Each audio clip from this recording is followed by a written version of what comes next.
Yo, what's up, people? It's your boy, I'm Christodon1, and I am back with another video. It went down yesterday. Project Scorpio, the specs were released. Digital Foundry got their hands on Project Scorpio, and they gave us their opinion about Project Scorpio, all right? Now, it really doesn't matter what type of fanboy you are. If you are a Sony fanboy, a Microsoft fanboy, a Nintendo fanboy, a PC elitist fanboy, I need you to take that hat off your head and leave your ego at the door. Now, we're going to be talking about this, and we're going to be looking at this at a consumer level, all right? Now, let's just go on and get the small talk out of the way. Project Scorpio is going to be the most powerfulest console when it's released later this year. It's going to be more powerful than the PlayStation Pro. It's going to be way more powerful than Nintendo's console. And when you're talking about the PC elitist, it's got a lot of work to do to get at that level, all right? The average PC is still going to be more powerful than the Xbox Scorpio. And when I'm talking about PC, I'm talking about a gaming rig, okay? So let's just get all of that out of the way, all right? Now, at this particular video, you kept hearing the same word over and over and over, custom, all right? You kept hearing a lot of false rumors that were spread in YouTube land and on social media suggesting the following: that Project Scorpio is going to have old tech from PC gaming parts. They're going to get these PC gaming parts at a reduced rate. They're going to get a discount on it. That turned out to be false, all right? Now, when you're talking about the GPU, the CPU, even the cooling unit itself, all of these parts that make Project Scorpio are going to be custom built. Now, custom built is still expensive, all right? It's an expensive part, okay? Because it was custom built for Project Scorpio, okay? So right off the bat, you have to be a realist and understand that this console, yes, it's going to be the most powerful console when you're talking about the PlayStation Pro and the Nintendo Switch, but at the same time, this console is going to be a very expensive console, all right? Now, the second thing we have to mention and talk about are the games. Now, they showed a screenshot, they showed a small sample of the potential of Project Scorpio. They was running Forza Motorsports. They showed a screen capture, and yes, it looked gorgeous. It was beautiful. I was astonished, okay? It was buttery rich. It looked good, okay? I have to give Microsoft their props and dues, okay? But if we look at it as a realistic, if we look at it as being a realist, when you're talking about Forza Motorsports, that game is not going to be demanding a lot from Project Scorpio. I wish they would have run like Battlefield 1, Grand Theft Auto, a game that's going to have a lot of things running in the background, and overall, how that game is going to perform on Project Scorpio when it's got a lot of things going on.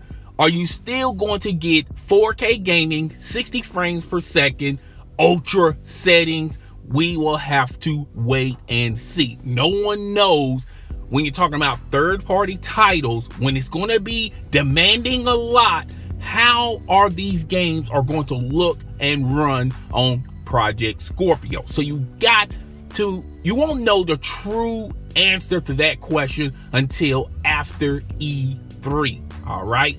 Now, when you're talking about the custom built parts, the GPU, the CPU, even the cooling unit itself, they're talking about they are custom parts, and custom parts are expensive. So we have two questions that still left unanswered. how much this console is going to cost. And when you're talking about the games, the third-party games, how are these games are going to be running on Project Scorpio? No one knows, okay? Everyone is speculating. But until we get our hands on it, or until the press world get their hands on Project Scorpio, no one is going to know what this console is ultimately going to do when you're talking about running games, third-party games, and how much this particular console is going to cost. All right, now Microsoft has given up the mantle. They have given up the label having exclusive titles. All right, that is no more in the Microsoft universe. All right, their quote-unquote exclusives are playable not only on Xbox consoles but on PC. If you have Windows 10, you can play Xbox quote-unquote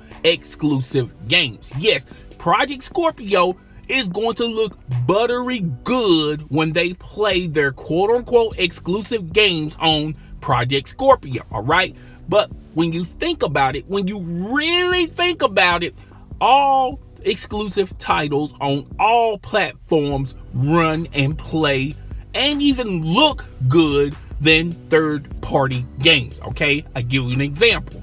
Uncharted looks great on the PlayStation Pro. Zelda looks great on the Nintendo Switch. All right, and yes, even Xbox One S Forza Motorsports looks god awful beautiful. All right, yes, exclusive games are going to look good on their predecessors. All right, but what about the third-party games? Okay, now yes, we just mentioned early in this particular video, Project Scorpio is going to be more powerful than a PlayStation Pro and a Nintendo Switch on a console level. All right, but when you're talking about game developers, are they going to use this additional horsepower? All right, and it's going to be an iffy type of situation. All right, game developers typically go where the money is flowing, and right now the money is flowing on Sony and PlayStation Pro. All right, 60 million units are in 60 million households. All right, game developers have to pay attention to that, and best believe the majority of these developed games are going to be developed for the PlayStation Pro in mind, and they're going to port that game to Project Scorpio. All right, we're going to have to be a realist about that. Now, that's not being a fanboy, that's not being a hater, that's not being a troll, that's just being a realist. Okay, and the price, you cannot damage control how much this console is going to cost. Okay, now Xbox One, when it was released 4 years ago, it was a $500 console. All right, the PlayStation 4 was a $400 console. The Xbox One was the weakest one when you compare which one was powerful, the PlayStation 4 or the Xbox One. All right, so it's not even the most powerful console, yet it was the most expensive console, and that really hurt Microsoft in the long run. Okay, now Project Scorpio, everyone's thinking it's going to be a $500 system. I think this system is going to push to the $600 cap. All right, there are a lot of things to my reasoning. Now, I'm basing this on the custom build parts, the Ultra 4K Blu-ray drive that's going to be in it, and yes, this console is going to be powerful. It's going to be demanding a lot from its parts, and this console is going to be pushing the $600 level. All right, now Microsoft said themselves when they released Xbox One 4 years ago, they were taking a loss. Every console that was sold to consumers, they were taking a loss. But best believe they're gonna do the same with Project Scorpio. All right, at the end of the day, the money, the investment that they put in Project Scorpio, they're going to have to take a loss on each additional console that's being sold to consumers. Best believe that. But how much of a loss? $100 loss, I think Microsoft can swallow that. $150 loss, that can be debatable, but I think ultimately Microsoft is going to just take a $150 loss. But a $200 loss, I cannot see Microsoft doing that, okay? Yes, it's a powerful console, okay? They got the game developers in mind when they built this console, okay? But at the same time, this console is going to cost a lot of Benjamins for consumers to have in their hands and playing in their households. This is not a next-gen system, all right? So, guys, tell me what you think in the comment section. Rate, comment, subscribe. Please do not forget to hit that notification button on my YouTube page so you'll be knowing when my next video is going down. It's your boy on Tech Friday. I'm Chris the Don One, and I am